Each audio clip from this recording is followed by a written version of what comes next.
Living below your means simply means to spend less than you make. Hi everybody, my name is Sarah. Thank you so much for joining me today. If you don't know me, I am the owner of FrozenPennies.com. I'm a financial coach, and as a family, we are debt-free. We live below our means. Some people live way below their means. So today I want to share with you 10 tips I have for you to try to live below your means. First, you have to create a budget. Creating a budget is super important.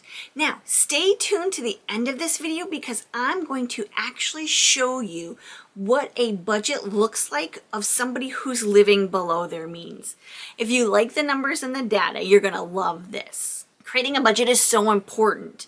It's so important for you to be completely aware, financially aware of where you're spending. Actually giving every single dollar a place and a name, making sure that all of your needs are met, all of your bills are paid, and you have adequate savings happening for your future. Whether you like an app or a paper planner, I have a free paper planner in the description below if you like that, or a spreadsheet, maybe even the back of an envelope and a pen. It doesn't matter as long as you get it done. As long as you have a budget, no matter how you get there, you're golden. Number 2, pay off debt.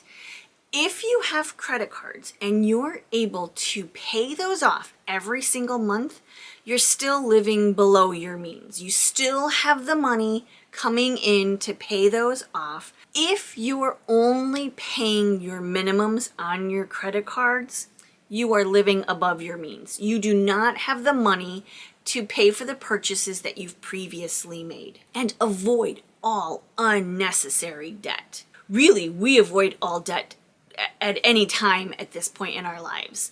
We have zero debt on our home. We don't have any type of auto debt. We don't have credit card balances. We pay off everything as soon as possible. This one is really hard. This is hard for, I think, just about everybody. If you can avoid instant gratification in your life, you are doing much better than I am. I have a hard time with this. It might be because I'm an only child. It might be the age that we're living in. It might be the fact that we all carry around these little computers in our pockets all the time and we have instant gratification no matter where we are or what we're doing and what we want to buy. But I'm working on it. I'm working on it. Every day I'm a work in progress. I'm trying to avoid instant gratification by, say, putting things in my cart, revisiting them at the first of the month, and deciding on whether or not I actually want or need them. We're doing that, my husband and I are both doing that, especially on Amazon, because it's so easy, right? Putting things in the cart and then reevaluating, saving it for later, or deciding to just delete it really is working well for us. Know your limits. Understand your own financial personality. This is so important. Are you the kind of person that can use a credit card without going crazy? Are you the kind of person that if you have to borrow money for a car, you know that you'll have it paid off in 14 months? Or are you the kind of person that doesn't thinks, oh, I'll worry about that later, or you only live once, or you have a fear of missing out? Are you that kind of person? And what can you do to improve your state of mind when it comes to money? Knowing your limits, knowing that if you go into Target, that's your weak spot. You might come out of there with $300 worth of household goods and snacks. If you have challenges like that, will doing a pickup help with that? Will making a list and promising yourself that you're going to stick to it help with that? Will rewarding yourself for good behavior help with that? Pay your bills first and then pay yourself. I remember my Aunt Donna saying years ago, well, my budget is easy. I pay my bills first. Whatever's left, I get to spend. So it was a really simplified version of being able to pay your bills and then save what you want to save and then have fun with the rest. As long as you pay your bills, save some money for a rainy day, you get to spend the rest as you see fit. Pay your obligations, including yourself, your retirement, and then have some fun with the rest. Prioritize your future. This doesn't just mean retirement for me. This means next year. It might even mean next month. It might even mean Christmas coming up in 4 months. 4 months. Prioritizing your future and your family's future is a great way to live below your means. Taking advantage of the income you have to make smart money moves for your future. Now, it doesn't necessarily mean that you are living within your means right now by prioritizing your future. However, you have to consider your future. What happens when you retire? Will you be able to live on Social Security only? Will you be able to live within your means on that measly $2,200 a month?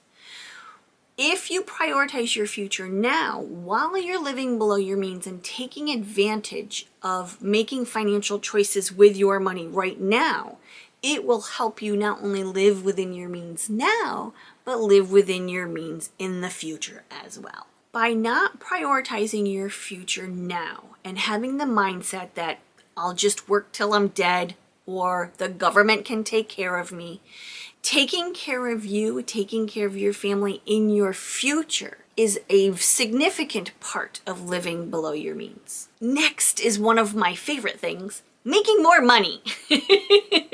If you're finding it really hard to live within your means or live below your means, you might just need to make more money. I am not saying that this is an option for everybody. I understand that if you're retired, if you have a disability, if you have other responsibilities, little kids at home, or an elderly parent that you're caring for, or a husband with an illness, wife with an illness, this might make it a little bit difficult for you. Making more money is an option for us that are fully capable of doing so. With technology and the workforce being what it is, there are so many options online if you have that ability to make more money. Work from home opportunities are probably at an all-time high. Creating your own business, creating a YouTube channel, a website where you talk about your favorite things and can have some income coming from that. Etsy stores. There's so many different great options available to make a little bit extra money, a little side hustle if you're finding that you're living above your means and your goal is to live below. Next, try a reality check. Are you spending more money than you need to? Is your mortgage too high? Is your rent too high? Is your car payment just a little bit higher than it should be? Knowing your numbers and knowing how much money you're spending on things can really be eye-opening. If you're struggling to make ends meet, look at the biggest expenses first. This might mean that it's time for a drastic change. I was just reading a comment from one of my viewers who actually is living in a camper. I think this is brilliant. It's not really a camper, it's more of a tiny house that she had built, and it is amazing. What a fantastic opportunity to do something a little less conventional in the climate of the housing market, houses being so expensive. She has her own business. She can live in the camper, in the tiny house. It was very inexpensive for her to purchase this, and it's very inexpensive for her to live every month for a rental fee. And it comes with lawn care, trash removal, sewer, water, electric, even cable TV. And she only has to pay that one fee each month. Now, this won't work if you're living in a camper in upstate New York, for example. It's gonna get cold. A tiny house is a little bit different. You could do that because, or park model campers is something else that you can do. And you can do that because they're fully insulated and you have heat. But if you live in a climate that's pretty nice, it's a possibility because you have the electric there for the air conditioner. Just a little alternative. It also might be time to sell that expensive car. If you're finding that you're upside down on the payments, one option is to take out a personal loan to pay that. Get something super cheap, and then you can make up the difference in the payments of the personal loan. Not that I'm a huge fan of personal loans, to be honest with you, but if that's your only option, then you might want to consider it. It might save you money in the long run. And learn how to live frugally. That's why you're here, right? To learn some tips and tricks about how to live a frugal life. It's been a journey for me to live a frugal life. But I also come from a long line of frugal women, so it's kind of in my blood. I do know people who have learned to become more frugal, and it's a challenge for them because they're spenders. They've always just spent what they've made and then some, and now they're reversing their behaviors and they're being more frugal because their financial goals are bigger than the desire to spend money. And lastly, invest your time over your money. Now, I've got a lot of comments in the comment section every time I mention how amazingly brilliant my husband is and how lucky I am to have him. Believe me, I know. He can fix anything. He can repair anything. He can build anything. But if he doesn't know how to do it, he will go and learn how to do it. YouTube, right? Everybody knows they go to YouTube for anything that they need to learn to do. He chooses to invest his time over paying somebody, say, to fix the brakes on my van. The same can go for things like cooking, batch cooking, meal planning, prepping. It takes a lot more time to meal plan, meal prep, and cook than it does to, say, go on to an app and order dinner. But it certainly is a lot cheaper to go through those time invested steps to save money than it would be to order food out. Prioritizing your personal finance goals will really help you to create these habits that I've listed here today to get you there just a little bit faster. We are at the desk to show you what we have going on for our budgets. This is a family of 4. They have no idea where most of their money is going, nor do they have any idea how to get to a point where they can live below their means. So I thought I would give you some numbers. This is very interesting to me. I love doing this for people. We have, like I said, a family of 4, 2 children, 2 adults. They make about $100,000 a year combined take home. That's after taxes and health insurance. So they're making some pretty decent money. $8,300 a month take home. Our home includes, mortgage, insurance, and escrow. They're paying $2,051 a month for that stuff. They have a family plan cell phone with 3 cell phones at $145 a month. Their electric bill, $225 a month. Propane for the dryer, the heat, and the stove is $200 a month. Average, it really does vary depending on the season, but about $200 a month average. Their internet and TV, so they don't have cable, but they do have 5 different streaming services. So $75 for the internet, and the rest is for streaming. Their car insurance for 2 fairly new cars is $250 a month. Now, their groceries, their expenses down here. Groceries, $1,200 a month for a family of 4. Entertainment is $1,000 a month. Clothes, $100. Beauty, $420. Gas, $200 for 2 drivers. And kids miscellaneous is $100. Car payment, $385 for one, $497 for the other. 1 student loan payment going on. Credit cards are $130, $113, and $260. So, credit cards. Credit card number 1 has a balance of $5,195. Credit card number 2 has a balance of $4,530, and credit card number 3 has a balance of $10,420. They are right now paying an orthodontist payment for one of the children's braces at $300. They are not investing. They are not saving. So the total here comes out, but they still have $274 that they're not keeping track of, and they have no idea where to go with that. And where it goes, it kind of just slips through their fingers. So a few things. These people are definitely not living below their means. They have a lot of debt. They have a lot of expenses that they're probably able to reduce. For example, beauty includes hair and nails. $250 every 6 weeks for a cut and color. $125 for the kids and the husband for haircuts. And $45 every 6 weeks for nails. That's a little high. That can probably be reduced.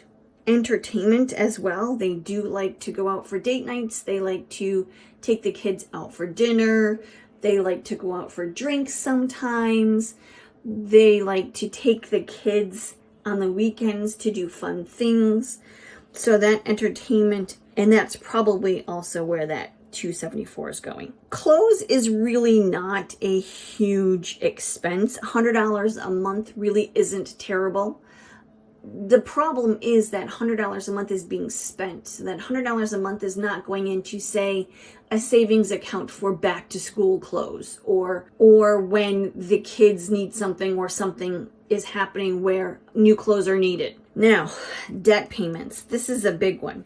There's a lot of credit card debt. There's an orthodontist here, expense, car loans, 2 car loans.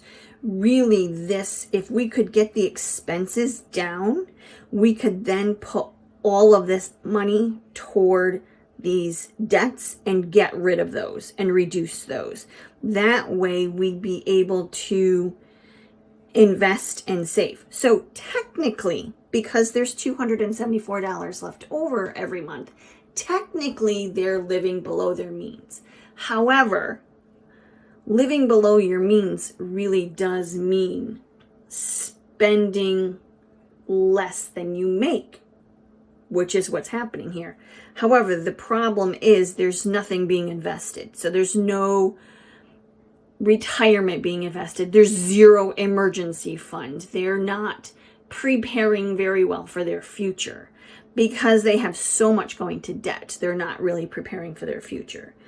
If I were their coach, I would strongly urge them to reduce these expenses and really start tackling this debt so they can then have savings, have investing, save for Christmas, because you know that because there's no money for Christmas, it's going to go onto one of those credit cards.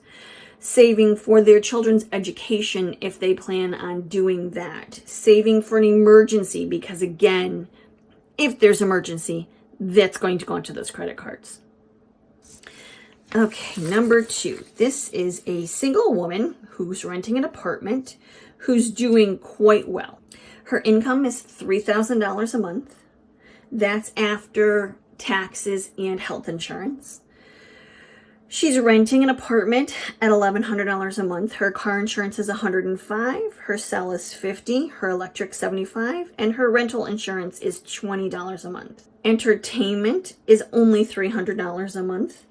Her beauty expenses are $250. She includes clothes in the beauty expense too, because she doesn't really shop for many clothes at all. Her gas for her car is $100 a month, and groceries / home supplies are $200. Now she does have a $450 car payment that she's working super hard on trying to get rid of.